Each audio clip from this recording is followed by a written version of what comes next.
Hi, in this video we're going to talk about how to use EFT to help your children. And EFT is a wonderful tool for doing that because children's emotions are very free-flowing, and EFT works amazingly well to help them get relief from painful feelings and just deal with whatever's going on in their lives. Hi, my name is Stefan Gonick. I am an expert EFT practitioner, trainer, and soulmate attraction mentor from EFTalive.com. Now, EFT can be an incredible tool to help your child at every single stage of childhood, starting all the way back with when they're little babies, right? Which is amazing. And in fact, that's where we're going to start. We're going to talk about how to use EFT at every stage of development, starting with babyhood. Now, my wife and I actually have babies right now ourselves, and we use EFT a lot with them to help them get relief from any painful experience they're having in the moment. So, for example, it could be that our babies are actually 1 year old, so sometimes they fall and hit their head, and it's like and they're screaming and crying. Or it could be something as simple as Daddy's holding the baby as Mommy's leaving the room, and the baby starts crying, right? So whatever's upsetting the baby, or it could be a new person coming into the house and stranger danger, right? So it could be whatever the baby's experiencing. So of course you would do the normal kinds of things to comfort a baby that you're already doing. Like, of course, you're going to pick the baby up and hold the baby and stroke the baby and things like that. But if you want your baby to recover faster, there's a way to use EFT even at this age, even before they understand English. Because if they're upset and they're crying, they are in the feelings, right? So you don't have to use any words to try and help them feel their feelings. They're already feeling their feelings if they're crying. Now, the way you use EFT with a baby, though, is you don't do the normal tapping process where you're tapping in all the usual points in the face. Instead, you use an alternate set of points that are in the spine. So it turns out we're normally tapping acupuncture points to affect the 14 meridians that acupuncturists use. And it turns out that all 14 meridians go through the spine. So the way you do it is, let's say this is the baby's spine, right? So you're holding the baby and this is their spine. You don't have to actually tap. So rather than go like tapping up and down the spine, what you do is you put your two fingers on either side of the spine and you do little circular massaging motions. Because tapping might feel a little upsetting to the baby, right? It's too But if you do little massaging motions, that feels good, right? So just the massaging itself feels a little good. But you're actually stimulating these meridians in the same way that tapping would be doing. So you do this little, circular rubbing motion, and you gradually work your way down the spine until you get to the bottom, and then you work your way back up again until you get to the top. You just keep working your way up and down while they're crying. And while you're doing all the normal stuff you're doing, like it's okay, you're okay, Mommy's here, Mommy loves you, or Daddy's here, Daddy loves you, whatever it is. But the EFT part, where you're stimulating their spine, is going to help them recover much faster than they normally would. And like I say, my wife and I have done this many times with our babies, and it's really remarkable how much faster they recover. So that'd be the using EFT just on a little baby. All right, so now let's move up to the next stage, where the baby is now not a baby anymore, it's a little child. And this child understands English. So it might be anywhere from 2 to 5-ish, somewhere in that age range. You can use EFT with them really effectively, but you have to do it differently. So now you will use the normal tapping points, right? Top of the head, da-da-da, da-da-da, da-da-da, da-da. So you will use it with them. You're going to introduce it to them before you need to use it for something painful. But you're not going to come up with a tapping phrase, and even though I had, this phrase, I deeply, profoundly love and accept myself, little kids have no idea what you're talking about. So what you want to do is, let me give you an example. It'll be easier to follow.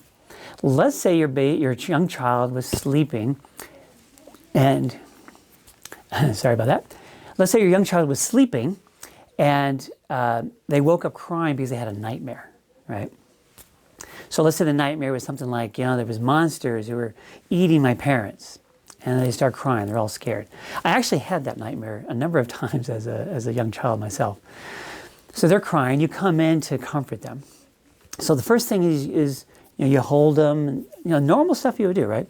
But you also ask them, well, what happened, right? And the kids say, I had a bad dream. And they say, oh no, what happened in your dream? And they say, there's a monster who's going to eat you and daddy, or you and mommy.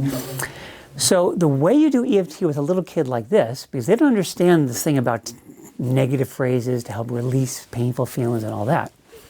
What you do is you start doing magic tapping. That's one way we introduce it. We're going to do some magic tapping to help you feel better, okay?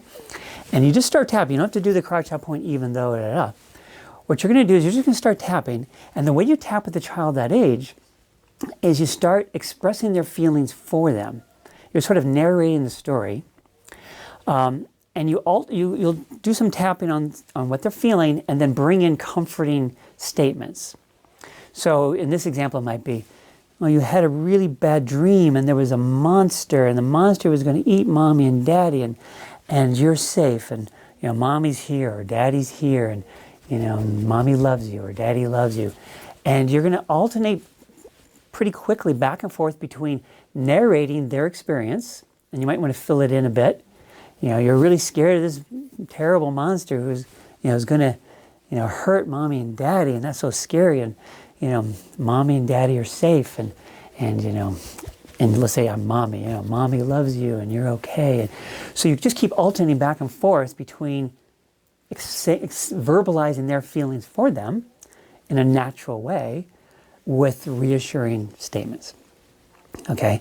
Now, if you do that, it's going to feel normal to them, and it'll make sense to them, and they're going to feel better much more quickly. Right? So something to add to, instead of just holding them and hugging them, is it's okay, it's okay. You're not helping them release. You're comforting, but you're not helping them release. So by doing this tapping, you're helping them release. Now, if you're holding them in your arms while you're doing all this, again, you can do the spine, right? Because you're holding them. They may be lying down in bed and you can just tap on their face and all the normal points. But if they want to be held and you're holding them, again, you would do all the same, rubbing up and down the spine, but you would verbalize it in the way I just said. You had this, this terrible dream. It was this mean monster, scary monster, and it was going to eat mommy and mommy and daddy are safe, and I'm here, and you're safe, and mommy loves you. As you're going up and down their spine, up and down their spine. Okay. So that's how you use EFT to help a little kid who's, who understands your words, like I say, around 2 to 5-ish, give or take a bit. Okay, so then we move into the next stage, where you have kids, say, around 7 to 12-ish. Again, it can vary a bit in age range, but somewhere in that age range. I actually work with a lot of kids in the age range, and they're absolutely delightful to work with, because they are able to talk about their experience and their feelings. They have enough self-awareness to do that. And so you can do some really regular EFT with them. Now, one of the things you do, though, is you want to change the wording of the setup affirmation. Right? Because, with an adult, we say, even though whatever the problem is, I deeply and profoundly love and accept myself. I deeply and profoundly love and accept myself a young child, does not relate to that. So you want to come up with wording that they can relate to. So it'd be, even though, this thing happened and I'm really upset, I'm still a great kid, right? I'm still a great kid, or I'm still a wonderful boy or girl or whatever. Now, one of the things I like doing with my kid clients, is to make it even more playful than that, make it more fun. So for instance, the word wonderful in German is wunderbar.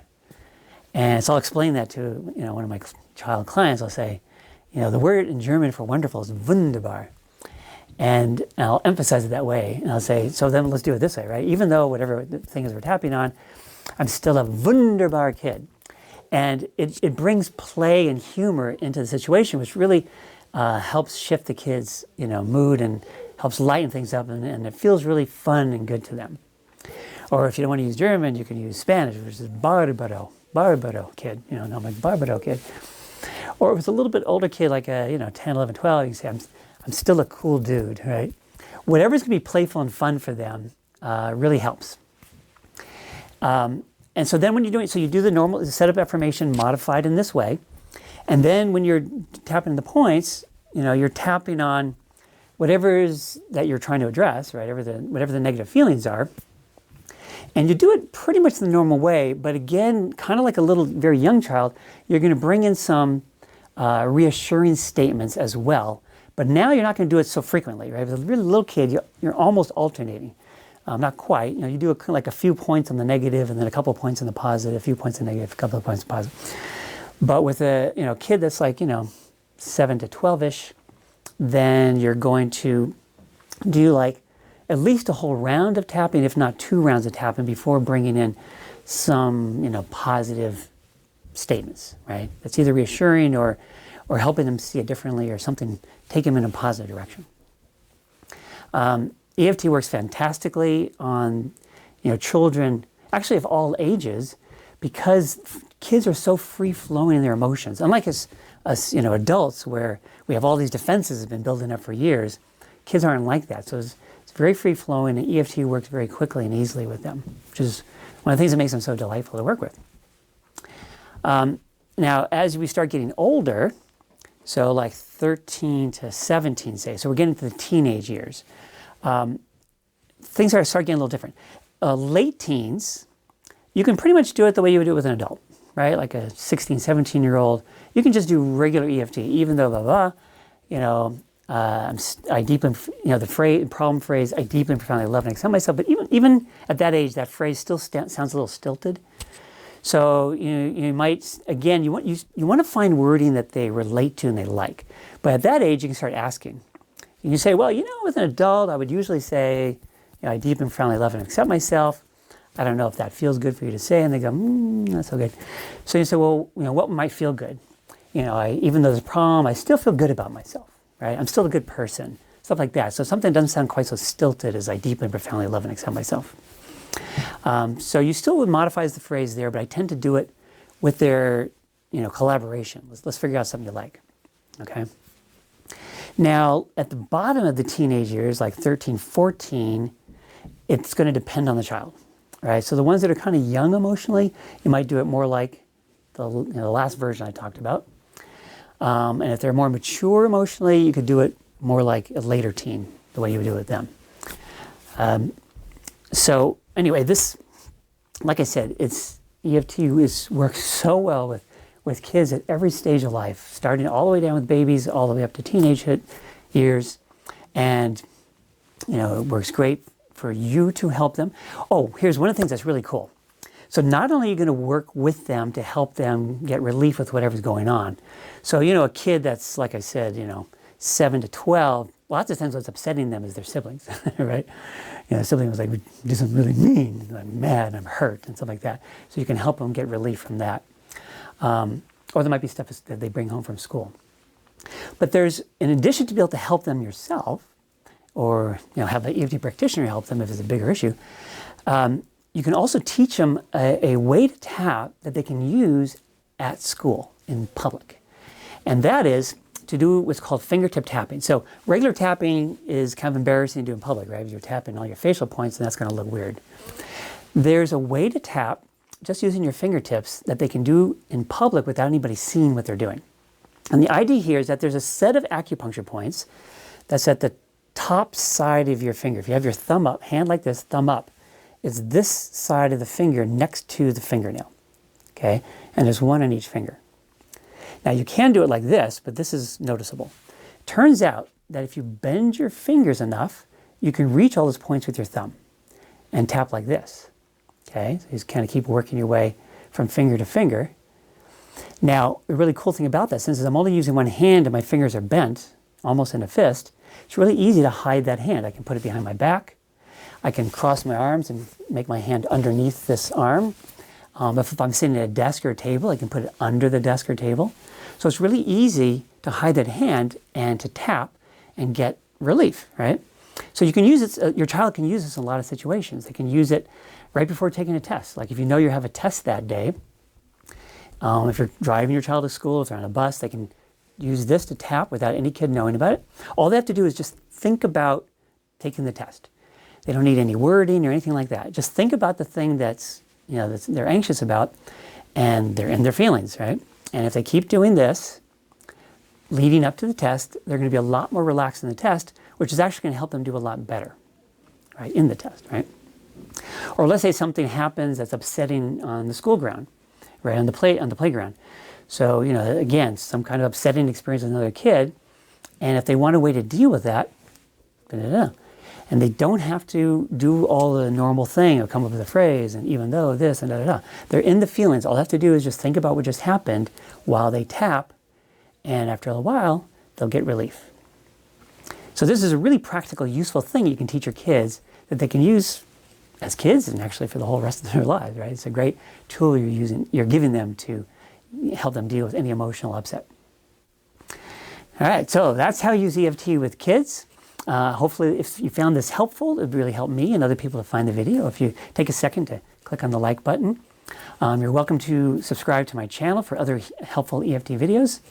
And also on my website at EFTalive.com, I've got the super helpful ebook called Change Your Beliefs, Change Your Life Using the Magic of EFT. The thing is that lots of us have negative or limiting beliefs that very much influence our lives by limiting us or holding us back. And in this book, I talk about how you can use the EFT to quickly and easily shift your negative beliefs into positive ones so that it can really free you up. You can become more successful in achieving your goals and things like that, because those are places that negative beliefs affect us.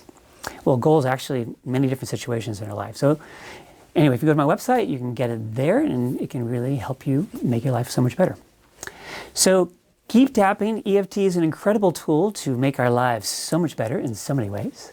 And I'll see you on the next video.